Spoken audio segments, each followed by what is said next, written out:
Cycle ಸವಾರಿ ಮಾತಿನ ಲಹರಿ. ಪ್ರಸ್ತುತಿ ಜಾಂಪಣ್ಣ ಆಶಿಹಾಳ್. ಸೈಕಲ್ ಸವಾರಿ ಮಾತಿನ ಲಹರಿ ಕಾರ್ಯಕ್ರಮಕ್ಕಾಗಿ ಹಲವರು ನಮಗೆ ಸಿಗ್ತಾ ಇದ್ದಾರೆ. ಇವಾಗ ಯುವ ದಂಪತಿಗಳು ನಮಗೆ ಸಿಕ್ಕಿದ್ದಾರೆ.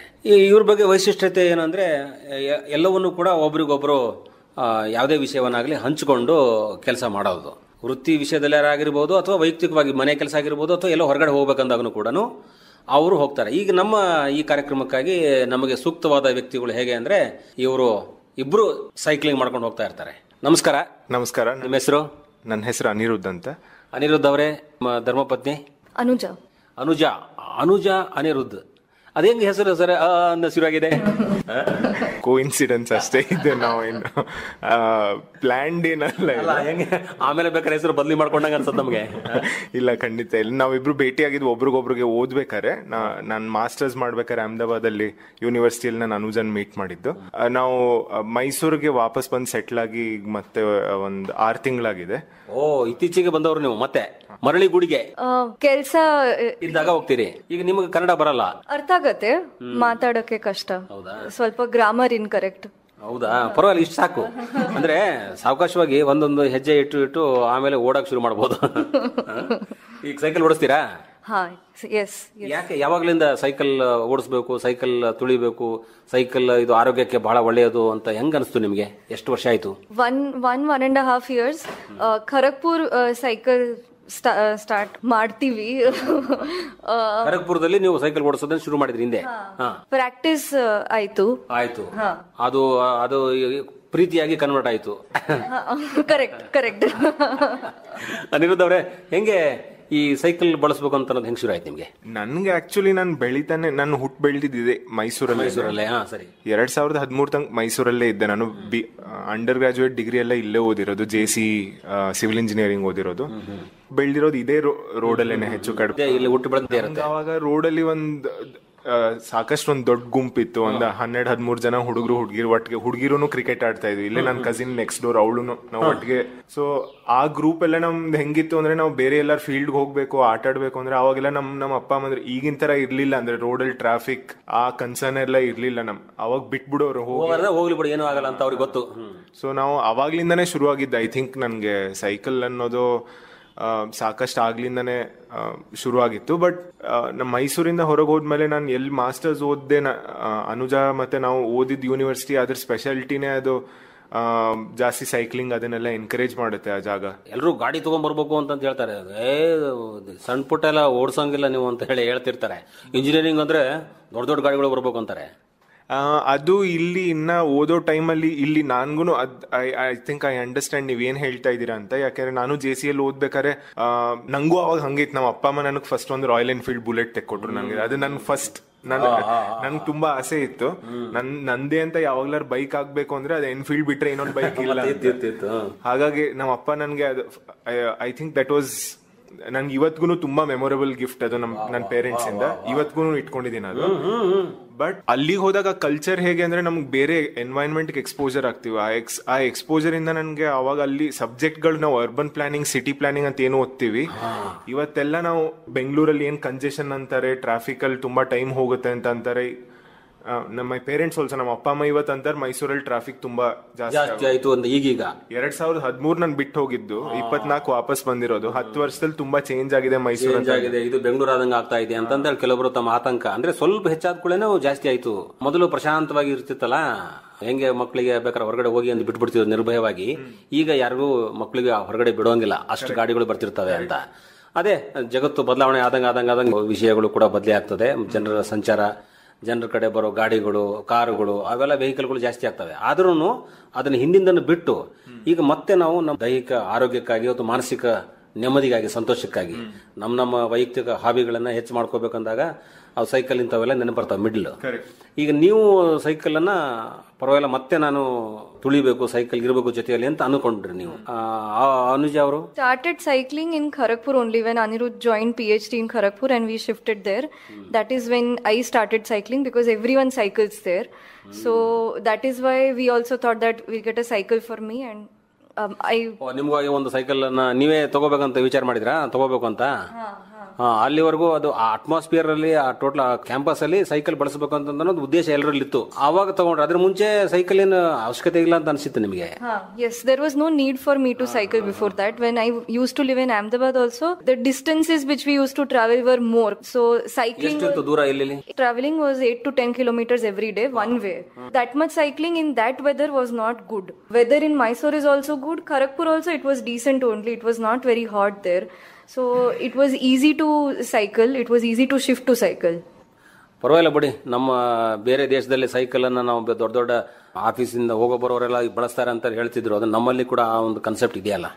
ಅದೇ ರೀತಿ ಮೈಸೂರು ಭಾರಿ ತಗ್ಗುದಿನ್ನಿ ಪ್ರದೇಶ ಏನಲ್ಲ. ನಮ್ಮ ಊರು ಬಹಳ ಆರಾಮಾಗಿ ಸಾಫ್ಟ್ ಚೆನ್ನಾಗಿದೆ, ಯಾರಿಗೂ ಕೂಡ ತೊಂದರೆ ಆಗಲ್ಲ.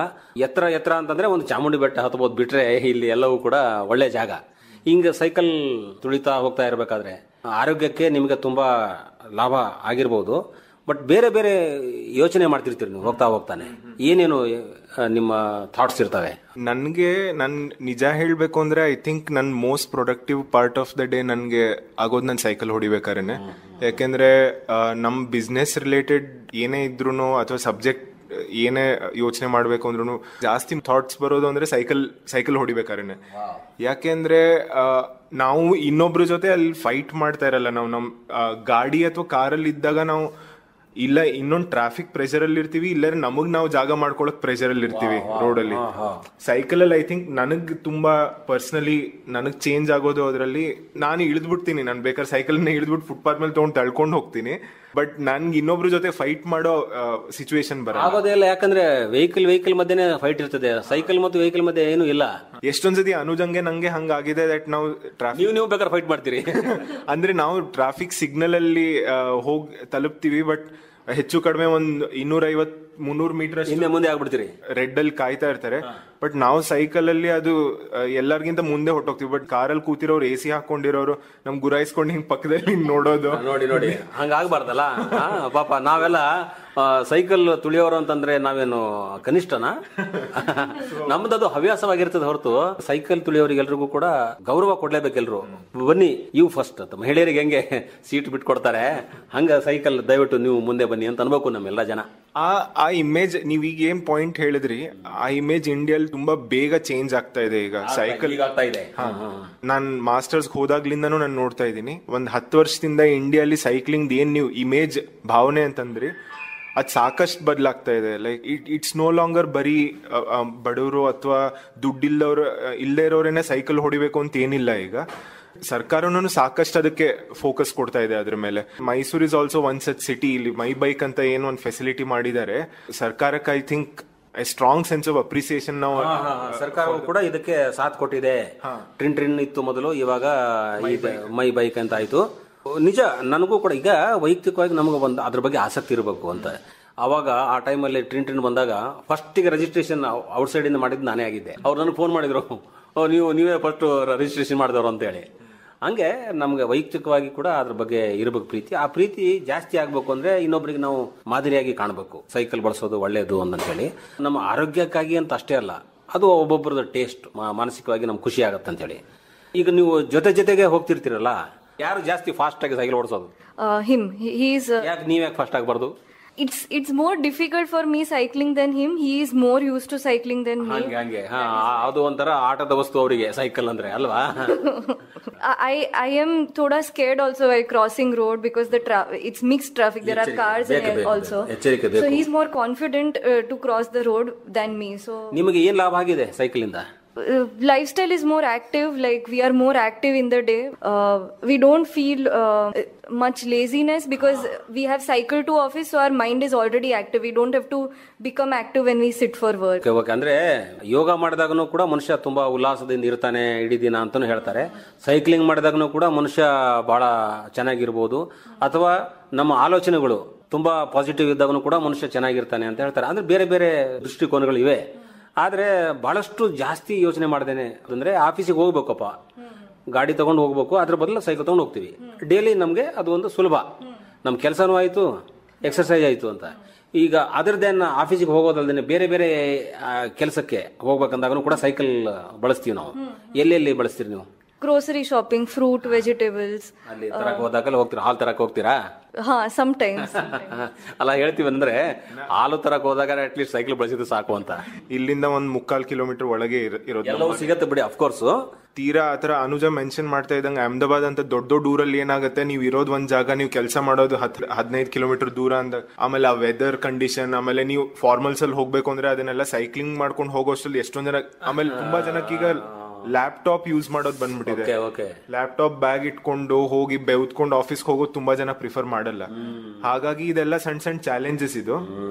ಬೇರೆ ಬೇರೆ ಊರಲ್ಲಿ ನಾವು ನಮ್ ಕೆಲ್ಸದ ಮೂಲಕ ಆಫೀಸಲ್ಲಿ ನಾವು ಏನ್ ಕನ್ಸಲ್ಟೆನ್ಸಿ ಮಾಡ್ತೀವಿ, ಬೆಂಗಳೂರಲ್ಲಿ ಒಂದು ಪ್ರಾಜೆಕ್ಟ್ ಮಾಡ್ತಾ ಇದೀವಿ, ಇದು ಸರ್ಕಾರದ ಜೊತೆನೆ, directorate of urban land transport ಅಂತ ಒಂದು ಅಲ್ಲಿ ಬೆಂಗಳೂರಲ್ಲಿ ಒಂದು ಆಫೀಸ್ ಇದೆ. ಏನ್ ಕೆಲಸಗಳು ನಿಮ್ಮದು? ಆಕ್ಚುಲಿ ಸಮರಿ ಕೊಡ್ಬೇಕು ಅಂದ್ರೆ ನಾವು ಸಿಟಿ ಪ್ಲಾನರ್ಸ್ ಇಬ್ರು, ನಮ್ ಎಜುಕೇಶನ್ ಬ್ಯಾಕ್ ಗ್ರೌಂಡ್ ಸುಂದರವಾಗಿ ಕಾಣುತ್ತದೆ ಅಂದ್ರೆ ನಿಮ್ ಪಾಲು ಇದೆ ಅದರಲ್ಲಿ. ಬಟ್ ಜಾಸ್ತಿ ಸುಂದರಗಿಂತ ನಾವು ಜಾಸ್ತಿ ಕೆಲಸ ಮಾಡೋದು ಟ್ರಾನ್ಸ್ಪೋರ್ಟ್ ಅಲ್ಲಿ, ಅಂದ್ರೆ ಸಿಟಿ ಬಸ್ ಸರ್ವಿಸ್ ಹೇಗಿರ್ಬೇಕು, ಆಮೇಲೆ ಫುಟ್ಪಾತ್ ಅಗಲ ಇರ್ಬೇಕಾ ಕಡಿಮೆ ಇರ್ಬೇಕಾ, ಯಾವ ಜಾಗದಲ್ಲಿ ಯಾವ ತರ ಫುಟ್ಪಾತ್ ಬೇಕು. ಯಾಕಂದ್ರೆ ಇಡೀ ಊರಲ್ಲಿ ದೊಡ್ಡ ದೊಡ್ಡ ಫುಟ್ಪಾತ್ ಕೊಡೋದ್ರಲ್ಲಿ ಒಂದೊಂದ್ಸತಿ ಅರ್ಥ ಇರಲ್ಲ. ಒಂದ್ ಕಡೆ ರೋಡ್ ಅಲ್ಲಿ ಮೇ ಬಿ ಜಾಸ್ತಿ ಟ್ರಾಫಿಕ್ ಡಿಮಾಂಡ್ ಇರುತ್ತೆ. ಟ್ರಾನ್ಸ್ಪೋರ್ಟ್ ಮತ್ತೆ ಹೌಸಿಂಗ್, ಎಲ್ಲಿ ಮನೆ ಬರಬೇಕು, ಎಲ್ಲಿ ಮಾಲ್ ಬರಬೇಕು, ಎಲ್ಲಿ ಅಂಗಡಿ ಇರಬೇಕು, ಎಲ್ಲಿ ದೇವಸ್ಥಾನ ಹಾಕ್ಬೇಕು, it's a big subject. City planning, urban, ಇದು ಯಾಕೆ ಹೀಗೆ ಅಂತ ಹೇಳಿ, ಅದನ್ನ ಸಿಟಿನಲ್ಲಿ ಈ ರೀತಿ ಪ್ಲಾನಿಂಗ್ ಇರುತ್ತೆ, ಇಂಜಿನಿಯರ್ಸ್ ಪ್ಲಾನ್ ಇರುತ್ತೆ, ಎಲ್ಲವೂ ಕೂಡ ಇದರಲ್ಲಿ ಸೇರ್ಕೊಂಡಿದೆ ಅಂತ ಅನ್ಬಹುದು. ನಡಿಯಕ್ಕೂ ಜಾಗ ಬೇಕು, ಸೈಕಲ್ ಹೊಡಿಯಕ್ ಜಾಗ ಬೇಕು, ಗಾಡಿಗಳಿಗೂ ಜಾಗ ಬೇಕು, ಗಾಡಿ ಮೂವ್ ಮಾಡಕ್ ಜಾಗ ಬೇಕು, ಗಾಡಿ ಇಡಕ್ ಜಾಗ ಬೇಕು. ಯಾವ್ದನ್ನ ಯಾವ ಪರ್ಪಸ್ಗೆ ನಾವು ಎಷ್ಟು ಜಾಗ ಕೊಡ್ಬೇಕು ಅನ್ನೋದು ಅಲ್ಲಿ ಬರುತ್ತೆ. ಕರೆಕ್ಟ್. ಈಗ ಮನೆಗಳ ಮುಂದೆ ಎಲ್ಲ ಕಾರ್ ಪಾರ್ಕಿಂಗ್ ಎಲ್ಲ ಅದು ಒಂದು ಸಮಸ್ಯೆ ಆಗಿದೆ. ಅಂದ್ರೆ ಎಲ್ಲರೂ ಅವ್ರವ್ರ ಮನೆ ಮುಂದೆ ನಿಲ್ಲಿಸ್ಬಿಡ್ತಾರೆ, ಅನಿವಾರ್ಯವಾಗಿ ರಸ್ತೆ ಮೇಲೆನೆ ನಿಲ್ಲಿಸ್ಬಿಡ್ತಾರೆ. ಅದು ರಸ್ತೆ ದೊಡ್ಡದಿದ್ರೆ ಅದು ಪಾರ್ಕಿಂಗ್ ಕಮ್ಮಿ ಮಾಡಿ ಅದಕ್ಕಾಗಿ ಒಂದು ವ್ಯವಸ್ಥೆ ಇರಬೇಕು ಅಂತ, ಅದು ದೊಡ್ಡ ವಿಷಯನೇ ಆಯ್ತು. ಒಳ್ಳೆ ವಿಚಾರಗಳನ್ನೆಲ್ಲ ಹೇಳಿದ್ರಿ. ಈಗ ಸೈಕಲ್ ಬಗ್ಗೆ ನಾವು ಮಾತಾಡ್ತಾ ಇದ್ವಲ್ಲ, ಯೋಜನೆ, ಸಿಟಿಯ ಪ್ಲಾನಿಂಗು ಅಥವಾ ಸೈಕಲ್ ಬಗ್ಗೆ ನಡುವೆ ಮನೆಯವರೆಲ್ಲ ಹೇಳ್ತಾ ಇದ್ರು. ಈ ಊರಿಗೆ ಕರ್ನಾಟಕದಲ್ಲಿ ಮೈಸೂರಿಗೆ ಈ ರೀತಿಯಾದಂತಹ ಒಂದು ಸೈಕ್ಲಿಂಗ್ ಟ್ರೆಂಡ್ ಬಂತು. ಎಷ್ಟು ಅವಶ್ಯಕತೆ ಇದೆ ಅಂತ ಅನ್ಸುತ್ತೆ ನಿಮ್ಗೆ? ನೀವು ಗುಜರಾತ್ ಇಂದ ಇಲ್ಲಿ ಬಂದವರು, ಇಲ್ಲಿ ಹೆಂಗೆ ಅನಿಸ್ತು ನಿಮ್ಗೆ? There are more people here who want to cycle. Awareness is more about cycling here. Cycle ಬಗ್ಗೆ ತುಂಬಾ ಪ್ರೀತಿ ಇಟ್ಕೊಂಡವರು ಇಲ್ಲಿದ್ದಾರೆ, ಅದಕ್ಕೆ ಈ ಯೋಜನೆ ಇಲ್ಲಿ ಬಂತು. The cycles in this Trin they are electrically powered also. So in Mysore's gradient they are easy to cycle also. So the cycles are also very nice. So it's a good initiative that they have put. More people will want to cycle. ಗೊತ್ತಾಯ್ತು. ಈಗ cycle ಅಂತ ಅನ್ನೋದು ತುಳದೇ ಖುಷಿ ಪಡ್ಬೇಕು ಅಂತ ಇರುತ್ತೆ. ಆಮೇಲೆ ಅದು electrical ಬಂದಾಗ ಅಷ್ಟು ಅವಶ್ಯಕತೆ ಜನರಿಗೆ, ಅಯ್ಯೋ ಇದು ಅದೇ ಚೆನ್ನಾಗಿತ್ತು ಅಂತ ಹೇಳೋರಿರ್ತಾರೆ. ಈಗ ನಿಮ್ಮ ವಿಚಾರ ಏನಂದ್ರೆ ಅದು ಪಕ್ಕದಲ್ಲಿ ಅದು ಇರಬೇಕಿತ್ತೇನೋ ಅಂತ. ಆ ಮ್ಯಾನ್ಯುಯಲ್ ಸೈಕಲ್ ಯಾವಾಗ ಸರ್ಕಾರ ಮೊದಲು ಮಾಡಿದ್ರು, ಫಸ್ಟ್ ಟ್ರಿನ್ ಇದ್ದಾಗ ಜನರು ಜಾಸ್ತಿ ಯೂಸ್ ಮಾಡ್ತಾ ಇರ್ಲಿಲ್ಲ ಅದನ್ನ. ಮೈಸೂರಲ್ಲಿ ತೀರಾ ಅವಶ್ಯಕತೆ ಇದೆ, ಅನಿವಾರ್ಯ ಅಂದವ್ರು ಮಾತ್ರ ಆ ಸೈಕಲ್ ತಗೊಳ್ಳೋದು. ಯಾಕೆಂದ್ರೆ ಮೈಸೂರಲ್ಲಿ ಅನುಜ ಮೆನ್ಷನ್ ಮಾಡ್ದಂಗೆ ಎಲ್ರಿಗೂ ಸ್ಲೋಪ್ ಹತ್ತಕ್ ಕಷ್ಟ ಮ್ಯಾನ್ಯುಯಲ್ ಪವರ್ಡ್ ಸೈಕಲ್ ಅಲ್ಲಿ. ನಮ್ಮ ಹತ್ರ ಎಲ್ಲ ನಾವು ಗೇರ್ ಇರೋ ಸೈಕಲ್ ಉಪಯೋಗಿಸ್ತೀವಿ. ನಾನ್ ಗೇರ್ ಇಲ್ಲದೆ ಇರೋ ಸೈಕಲ್ ಅಲ್ಲಂತೂ ಇನ್ನ ಇಲ್ಲಿ ನಮ್ ಗೋಕುಲಂ ಮೇನ್ ರೋಡ್ ಇದೆ. ಸೊ ಈಗ ಟ್ರಿನ್ ಅನ್ನೋ ಹೊಸ ಮೈ ಬೈಕ್ ಏನ್ ಬಂದಿದೆ, ಅದು ಈ electricity powered cycle, assist cycle ಅಂತಾರೆ. ಅದಕ್ಕೆ ನೀವು ಚೂರ್ ಪೆಡಲ್ ಮಾಡಿದ್ರೆ ಅದು ಮೋಟರ್ ಆಕ್ಟಿವೇಟ್ ಆಗುತ್ತೆ, ಅದಾಗೆ ಅದು ಒಂಚೂರು ಮುಂದೆ ಹೋಗುತ್ತೆ. ಟ್ರಿನ್ ನಲ್ಲಿ ಎಲ್ಲ ಕೆಲಸ ಮಾಡಿದ್ರ, ನಿಮ್ಗೆ ಅನುಭವ ಇತ್ತಾ? ಅಂದ್ರೆ ಎಲ್ಲಿ ಸ್ಟೇಷನ್ಗಳು ಬರಬೇಕು, ಎಲ್ಲಿ ಅದನ್ನ ಲೊಕೇಟ್ ಮಾಡಬೇಕು, ಅದಕ್ಕೆ ಎಷ್ಟು ಜಾಗ ಬೇಕಾಗತ್ತೆ, ಆತರ ಜಾಗ ಅವೈಲಬಿಲಿಟಿ ಇದೆಯಾ, ಆ ತರದ ಕೆಲಸ ನಾವು ಮೊದಲು ಮಾಡಿದ್ವಿ ಗವರ್ಮೆಂಟ್. ನೆಕ್ಸ್ಟ್ ಟೈಮ್ ಈಗ ಯಾವ್ದೋ ಒಂದು ಏರಿಯಾದಲ್ಲಿ ಬೇಕಂದಾಗ ನಿಮ್ ಮೂಲಕವಾಗಿ ಅರ್ಜಿ ಹಾಕ್ಸೋಣ ಬಿಡಿ. ನಿಮ್ ಜೊತೆ ಮಾತಾಡಿ ಬಹಳ ಖುಷಿ ಆಯ್ತು. ಬಹಳಷ್ಟು ಇದೆ ಈಗ ನಗರದ ಒಂದು ಪ್ಲಾನಿಂಗ್ ಯೋಜನೆ ಏನೇನು ಇರಬೇಕು ಅಂತ ಹೇಳಿ. ಗುಜರಾತಿಂದ ಇಲ್ಲಿ ಬಂದಂತಹ ನಿಮ್ಮ ಧರ್ಮಪತ್ನಿ ಅವರ ಅನಿಸಿಕೆಗಳು ತುಂಬಾ ಇರ್ತವೆ. ಬಹಳ ಚೆನ್ನಾಗಿದೆ ಪ್ಲೇಸ್ ಅಂತ ಹೇಳಿ ಸಾಮಾನ್ಯ ಮೈಸೂರು ಬರೋರೆಲ್ಲ ಬಹಳ ಬೆಸ್ಟ್ ಪ್ಲೇಸ್, ಸ್ವರ್ಗ ಅಂತ ಹೇಳಿ ಖುಷಿಯಿಂದ ಇರೋರು ಇರ್ತಾರೆ. ಒಳ್ಳೇದಾಯ್ತು. ನಿಮ್ಮ ಸೈಕಲಿನ ಅನುಭವಗಳು ಮತ್ತೆ ಇನ್ನಿತರ ಕೆಲವು ವಿಚಾರಗಳನ್ನ ಒಟ್ಟೊಟ್ಟಿಗೆ ನೀವು ಜೊತೆಯಾಗಿದ್ದಂಥ ದಿನಗಳು, ಹೋಗಿದ್ದು ಬಂದಿದ್ದು ಎಲ್ಲ ಬಹಳ ಚೆನ್ನಾಗಿ ಮಾತಾಡಿದ್ರಿ. ತುಂಬಾ ಧನ್ಯವಾದ. ನಮಸ್ಕಾರ. ಧನ್ಯವಾದ. Thank you. ಸೈಕಲ್ ಸವಾರಿ ಮಾತಿನ ಲಹರಿ ಕಾರ್ಯಕ್ರಮ ಕೇಳಿದಿರಿ. ಸೈಕಲ್ ಸವಾರಿ ಮಾಡಿ ಪ್ರಸ್ತುತಪಡಿಸಿದವರು ಜಾಂಪಣ್ಣ ಆಶಿಹಾಳ್.